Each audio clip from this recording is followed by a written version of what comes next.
Good morning, folks. Here with Edward today, Thursday, the 19th of July, 2024 at Hope Cemetery, the Charter Township of Texas, out here on 8th Street. Newer part of the cemetery here, and burials as late as a couple of weeks ago. Ones in the 1890s are right here in the foreground. And we start moving over into the older section, and we see the Parsons family. The Parsons were pretty much pioneers here in this area.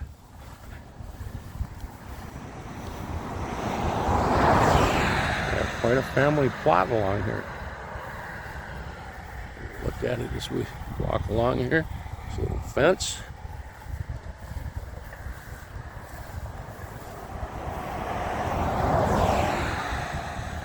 Passing away in very early 1900s, 1916, 1909 was Jerome. You see in the background here, the second row on newer graves, 2003, 2010. The Burdicks behind there. Very well kept and maintained cemetery.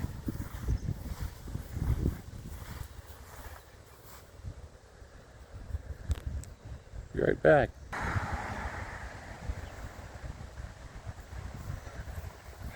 The McElroys. Their headstones are just, other than it saying father, I cannot make out anything on that side. This is probably where mother was. It's missing. Some Douglases. There was some tornado damage here years ago. I don't see anything on this side. I do know some large trees have been knocked down during that tornado.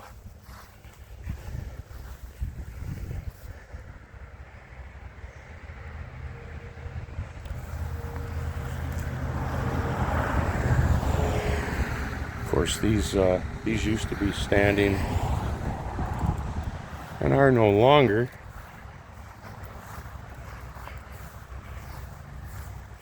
There is a Parson, or there is a Douglas here.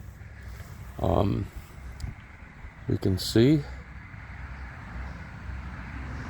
the one that's laying flat is Howard Douglas. Died September 15th, 1845, aged 67 years. And then, of course, back here, the Burdicks.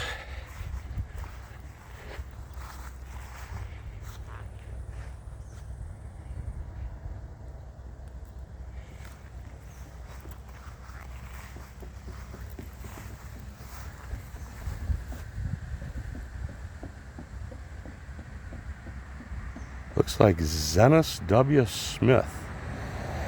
Over the river, it says on the top. Crossed May 11th, 1865. Aged 41. And the boatman pale return for Lady L. Towers, his wife. January 27th, 1866, age 40. And the boatman pale returns. Wow. Isn't that, I've never read any type of an epitaph on a headstone, tombstone, monument, mausoleum, anything as cool as this. Over the river.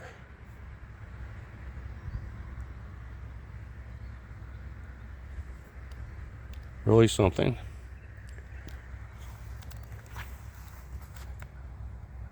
right behind it. God bless our pets, that's for sure. Little family plot right here. It's fun also to think, step back here a second, this pine, beautiful pine right here, okay, right here by Smith's grave, okay, was no way here at the time that Smith was buried. This tree is maybe 100 years old. It might be just a bit older than that, but I really doubt if this is a witness tree. This one over here, I'm sure would be a witness tree. That tree would have been here, and possibly the older pine back there. If this one was here, it was a broom-handled sapling.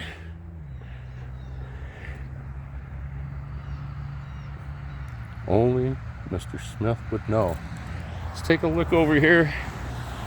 Or if the day ever came that this tree came down, you certainly like to count the annual rings on it. Here's the Parrish family. Benjamin and Sarah. 1780, 1853, 1786, 1860. Pretty cool. And of course, these are been toppled over and they're weathered. Let's see what we have right over here. Some damage from one of the tree falls. Vedmore.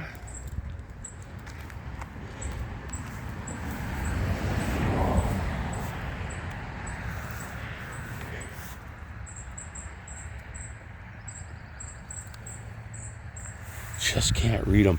This looks like Lizzie Roy's. She died 1855. And so forth. We'll go a little deeper into this cemetery.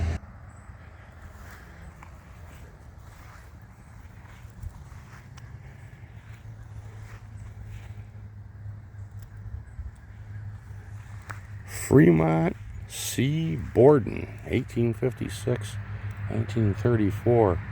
William A. This is the Borden plot. Here, a couple that are kin in the ground.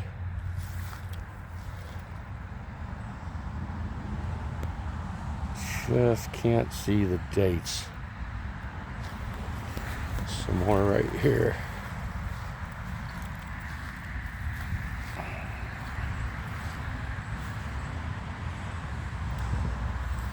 Just cannot see those dates.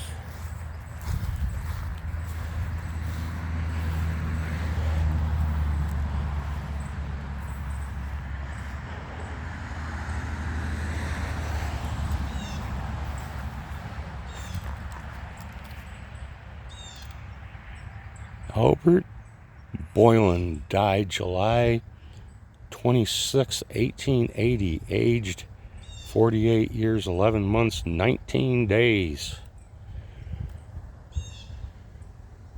And there's the Borden family plot right here. This also says Borden right there on the front. You barely see it right there.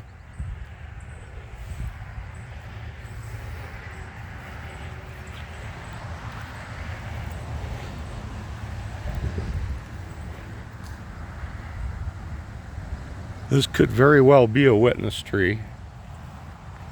It is a strong old pine, and you can see it's growing. The roots are growing in and starting to lift the monument. And so I bet you in the day it was maybe about 1.5 inches in diameter or so, planted right there, a nice little pine. Maybe a relative dropped it by and planted it. Pretty cool. Step over here to this other side. Another cool epitaph.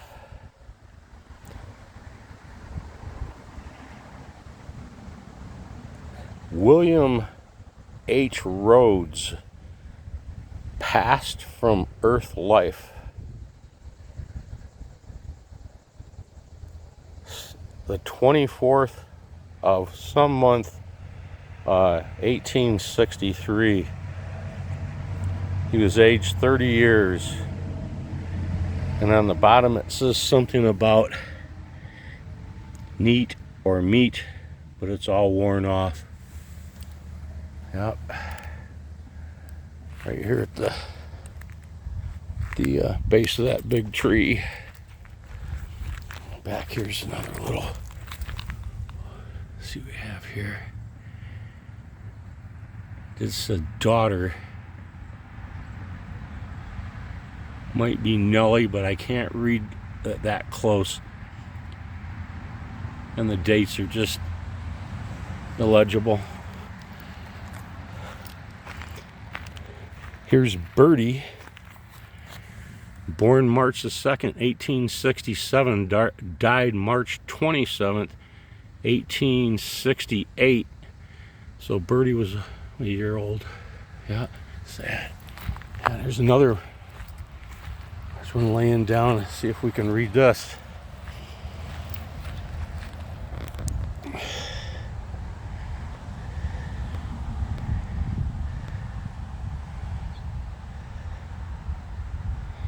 He died in 1850. Looks like Hulda.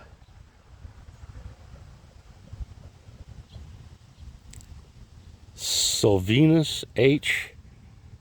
Fisk. F-I-S-K. Sylvanus. Gathered holy. Gathered home on the top. It says gathered home. I'm sure they were. Jacob Young, born in 1814, died May 4th, 1848. It's been broke off.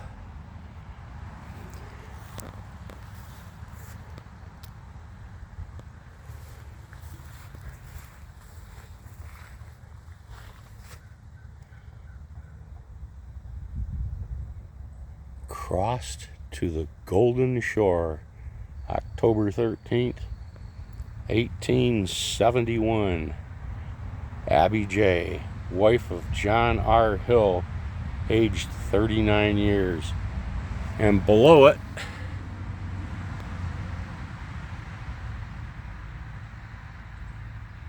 I believe, is the 23rd Psalm, but I'm not certain. I see some words together that may be very interesting. Very nice. Our parents.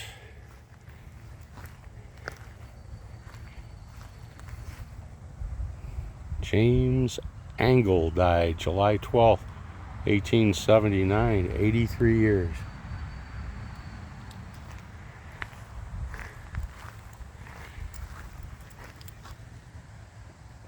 Here's another one that has toppled.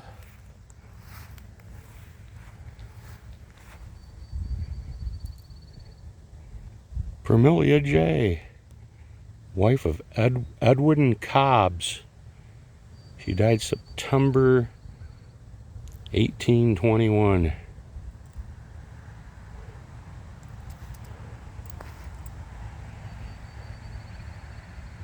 Another one here on the ground. Sylvia, the wife of N. Harvey. She died I think June the 29th, 1860. She was 63 years of age, and I cannot read the bottom. Another one right here next to it. This is Mary E., wife of John Harvey. died something the 26th again of 18. She was aged. Boy, I just can't read it. It looks like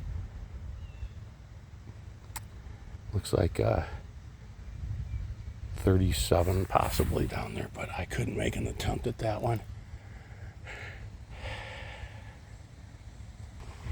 Here's the Ray family plot.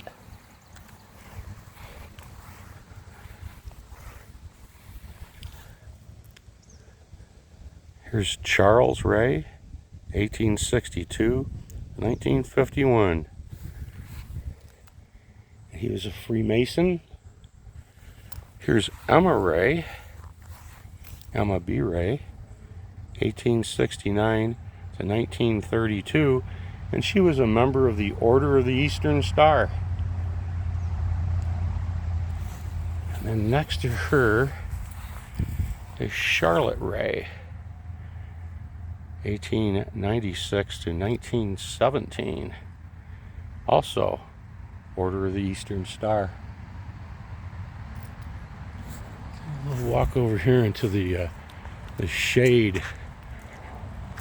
There's a couple of older graves here, and I see what looks like a Civil War veteran's grave. Here's C.C. Root.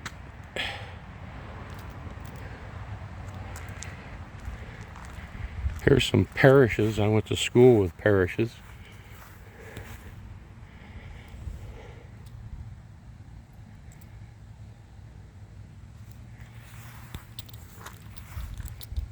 I don't see any Zinkies here in the cemetery. There are parts here old enough to have them, but you see the little parish plot outline right here. Very nice.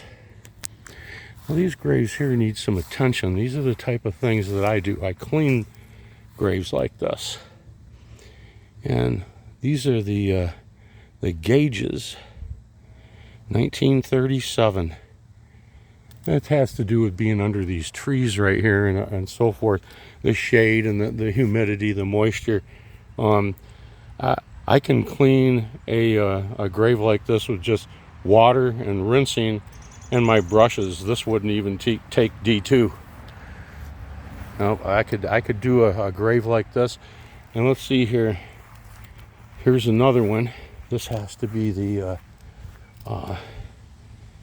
yes, it's I just can't read it. It needs to be cleaned. And another one next to it. Okay. And then we have a veteran here. These are the Luce family. Yes, right here. Rosalma E. Luce, 1905, 1927. And this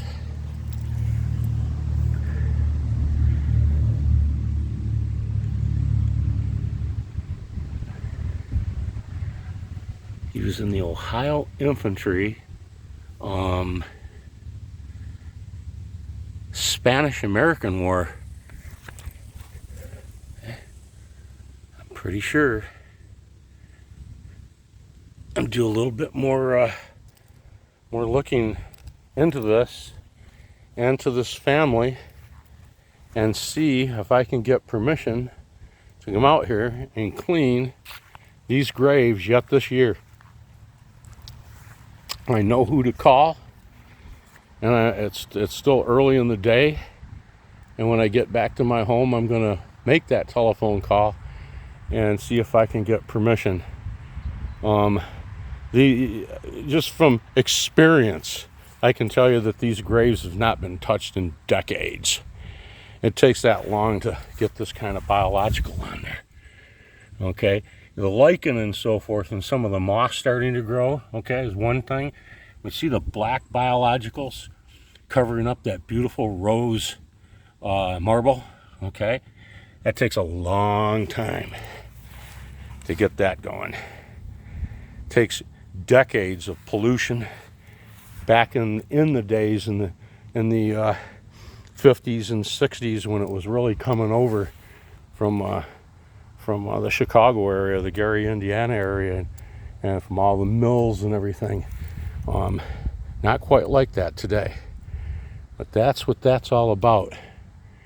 I'm going to see if I can get permission. Big, beautiful old growth tree. Guarantee you that's a witness tree. I guarantee you that tree was here when these people were laid to rest. Okay. All right, couple of phone calls to make. That's why I love coming to cemeteries like this. I haven't been in and looked around like this. I find little projects, and I've only had one time I've been turned away where they said, no, we don't allow that here. Okay, that's fine. We will see what they say here. Right back. Seymour G. Stafford, 1859 to 1946, and Martha A., his wife, 1851 to 1907. And we can also see, as I was discussing a few minutes ago, the biologicals and the lichen, the moss that is built up. And you can see it on this this monument as well. Again, doubtful if D2 would be needed. Just water, the soft brush, your toothbrushes and so forth into the grooves around the letters and the numbers and so forth, and a good brushing of the base, and then of course a rinsing and everything, and this would look like the day it was set. When we talk about a monument like the Pomeroy's here, okay, the type of material that it's made out of, you have to take it real close. This is called a finial up here, and it's just plugged on by a little spike. You have to be very careful. This is the type of old marble that some people call sugar marble or will sugar. If you start working on that, I'm afraid you may remove, my image from this video there, you may remove part of the stone itself. This is one that you could spray with D2 and just let the D2 do its thing. I don't think I'd want to scrub on this one too much. I may be wrong about that, but I've seen what I call sugar marble before, and I don't want any part of that.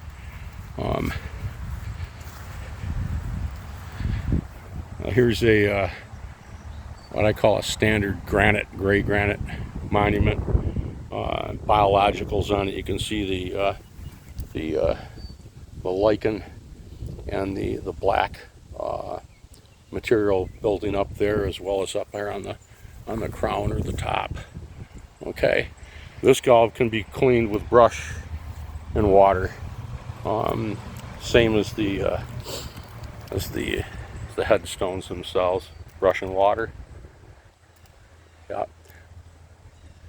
I don't like to use the term nothing special, because every one is special, even if it only takes 10 minutes to clean.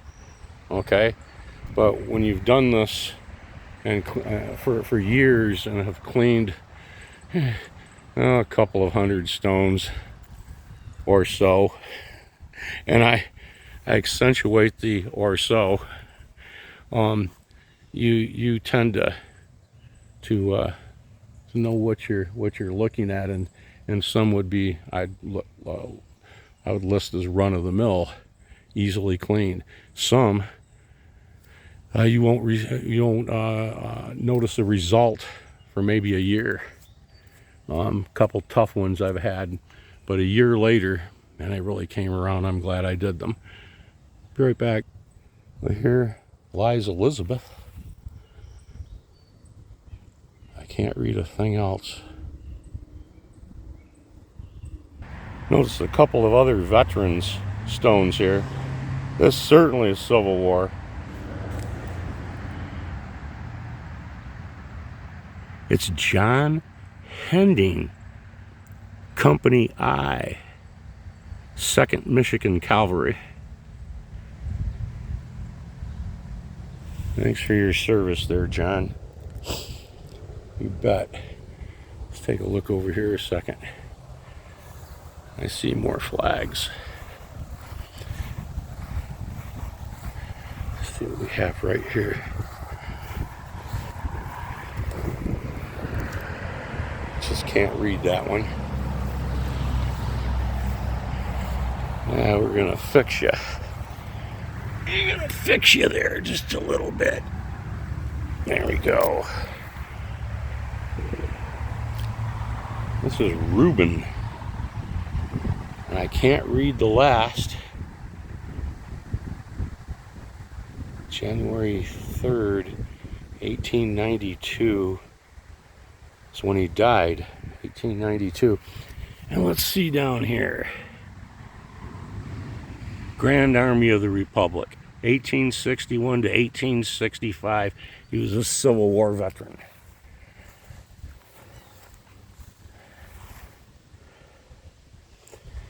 This is Isabel, wife of Reuben Page, 1848 or 49 to 1918. And so Page, and there's his last name, Reuben Page, right there. I couldn't read that under his name, Reuben. Thanks again to a strong wife. Behind every good man, they say.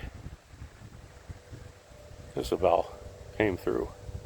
Thank you, Isabel. And thank you for your service as well, Reuben. Susan, aged 28. George B. Davis. And we'll fix.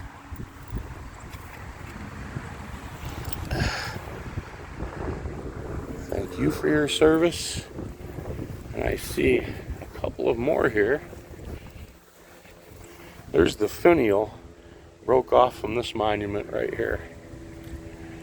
At least it's still there. Here's Hope. Edward Hope. Grand Army of the Republic. Civil War veteran. Cushing. It could not be Cushing's battery at the angle. At Gettysburg, could it? Leroy E. and Alta M. I don't believe so. I know better anyways. But he was Second World War veteran.